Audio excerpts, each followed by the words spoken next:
Before I go exactly into the topic of Industry 4.0, maybe let me start a bit broader. I guess the key question for Serbia is how to trigger growth and how to further strengthen the Serbian competitiveness, international competitiveness. And there might be not an easy answer on it, but at least on a high level you can say what Serbia needs, from my point of view, is a very consistent and a very comprehensive and a very synergetic strategy on growth and competitiveness, plus the corresponding organization to operate on such a strategy. What does it mean? For me it means, when it comes to comprehensive, it's really the question how to integrate all solutions and all answers on future growth and competitiveness into one consistent document. Yeah? And to, as said before, to develop a corresponding organization. And maybe there is 3 different parts of such a strategy. One, you can call it on the high level the national industry policy for Serbia for the next decade, 2021 to 2030. That relates to the EU Chapter 20 in the running EU accession process. And we know already that Serbia did quite a good job. So you are currently ranked on place 65, and this ranking significantly decreased over the last 5 years. The question is how to move on from here. There is a second topic for me, which is related how to really trigger external growth by attracting foreign direct investors.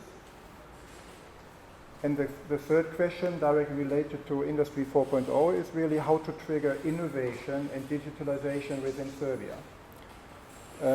When it comes to the first topic, and I'm now focusing on internal growth in Serbia, I guess, and that's what I believe that you have already a sharp view on the question, what are the target industries and the target sectors for Serbia where you need to invest? So you could call it the Serbian big bets, so to say, right? For me, what I see as the next step is then to have a very consistent funding and a very consistent investment program, how to trigger innovations and entrepreneurship into these selected sectors. And maybe a third step in that direction when it comes to internal growth, besides the private sector, there is one other key topic, which is really to consistently drive and further work on the privatization and restructuring of the state-owned enterprises. That's also a part of internal growth strategy of Serbia. Now coming maybe to the external growth. And what we did, you see here an overview on some results out of a benchmark we did. So what we did actually is we looked into the different IPAs, which is the investment promotion agencies in the world, out of all the different countries, and looked into what are the key success factors of these IPAs. Why is, for example, Netherlands so successful in attracting foreign direct investments? Or why is Ireland so successful over the last years? And again, you have that single topic which I just mentioned. They have a very comprehensive strategy around all the topics of growth and competitiveness. But when you drill it down into a concrete, let's say, list of success factors, for me, one key point is really they try to follow the investor's journey. Yeah? What does it mean? It's actually the same what a company is doing when it's following the customer journey. It starts really on a very early stage with creating awareness. Creating awareness doesn't mean to wait until the investor is calling me and saying, okay, can you help me to find the right production location in Serbia? But creating awareness has a lot to do with the global presence. So that means actually that, for example, Netherlands, the Foreign Direct Investment Agency in Netherlands, they have a global presence. They are actually located in all the different target countries where they want to attract companies to come into the Netherlands. Yeah? So that would, for me, one topic to talk about, how Serbia can create global awareness by, in an early stage, before even the decision needs to be taken for an investment, Serbia is on the spot of the potential locations for foreign direct investment. Yeah. When it comes to consideration, also here it's important that you have a clear focus on the right, let's say, the right segments and industries you want to attract that needs to be directly related to the big Serbian bets you have already defined in your industry policy.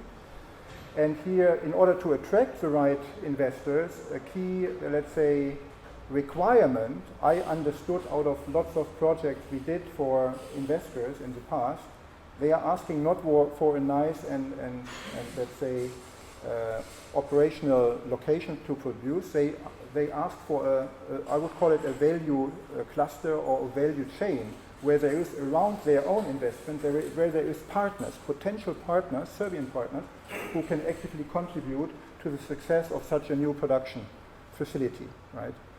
For example, for me, I see Mind Park as a very nice concept around these value cluster thinking, where you try to create an ecosystem around the railway industry, and not just say, I go for whatever industry, and there is one for automotive, there is another for railway, a third one for plastic material, but actually it does not fit together. Yeah? So create an ecosystem and a value cluster targeted on the industries you want to go for. Yeah? At the end, when you look into what are the success factors of growing single companies, they have a very strong sales organization. That's also part of it. So when it comes to the purchasing decision, it must be all around customer, or I would call it investor centricity, which is I need to invest a lot of time as a foreign direct agency to understand the customer, to understand the investor. What is really the concrete needs? In what kind of business environment is he working? Yeah? So therefore, and to have a kind of single access of information, which makes it as easy as possible for me. I'm just calling one person, and that person takes care of me from the beginning until the end. Until the end means not only until I pay my money to invest 10 million in something, but until I have a successful project. So that also leads into the implementation and leads into finally the loyalty. Yeah? The more satisfied investors are, the better they will talk about Serbia and attract. Then it is a kind of supporting system actually. Yeah? So actually, Netherlands did it quite nice. Ireland did it quite nice. At the end, you generate investors who are talking about Netherlands and Ireland, say that's the right way to go, because we have been very successful, and the agency helped me a lot in doing that. Now talking also about Industry 4.0. At the end, and that's, I guess, we are all aware of that, digitalization or innovation in general is the key trigger for growth in all countries in the world, and definitely also in Serbia. Here you see a result maybe out of looking into what other Industry 4.0 platforms did, who had let's say, the advantage to start earlier than Serbia. Yeah, like what Professor Majstorovic already presented, Germany, late 2011, early 2012, Austria, 2014, also Switzerland, 2014. And my outcome out of looking into these platforms is that one key aspect, beside all the topics like you need to talk about norms and standards, you need to talk about cyber security, you need to have a comprehensive program how to qualify the employees. That's all critical. But at the end, for me, I would like to stress the point, a strong focus on digital business models, not only on a single technology. Yeah? We can implement very smart projects around smart factory. The technology is there. That's all perfect. But at the end, you need to create a value for the customer, and you need to answer the question at the beginning of the project: what is the value I create for the customer? What leads me to an additional competitive advantage on my 4.0 project? And when I have a clear answer on that, and I have also a clear answer on the question, how do I earn money with that new 4.0 business model, then that's the right project to select. And I guess that's the kind of economic, maybe, routine you need to implement when you go for 4.0, that you're not only focused on let's make technology happen and do not decide on what is really beneficial from the business model and the value, let's say, you get back by earning money out of it. Yeah. And another key topic for me, since I believe that from the mindset, maybe Swiss people are not so far and not so different to Serbian people. And Switzerland is also an economy which is very strongly related on bottom-up initiatives. Yeah? And bottom-up initiatives means to create some small environment where 4.0 projects can be very successful. A key lesson out of so many industry 4.0 projects I see in an interdisciplinary and cross-functional approach, where you have academia, where you have technology companies, where you have, of course, the governmental institutions, the politics involved, where you have industry partners involved. And this is nicely done in Switzerland, actually. So Switzerland is investing into 4.0 projects based on that type of bottom-up projects where a small number of industry partners plus academia plus a so-called implementation partner creates an environment where in 1 or 1.5 years they can really they can succeed in having a complete project then completed.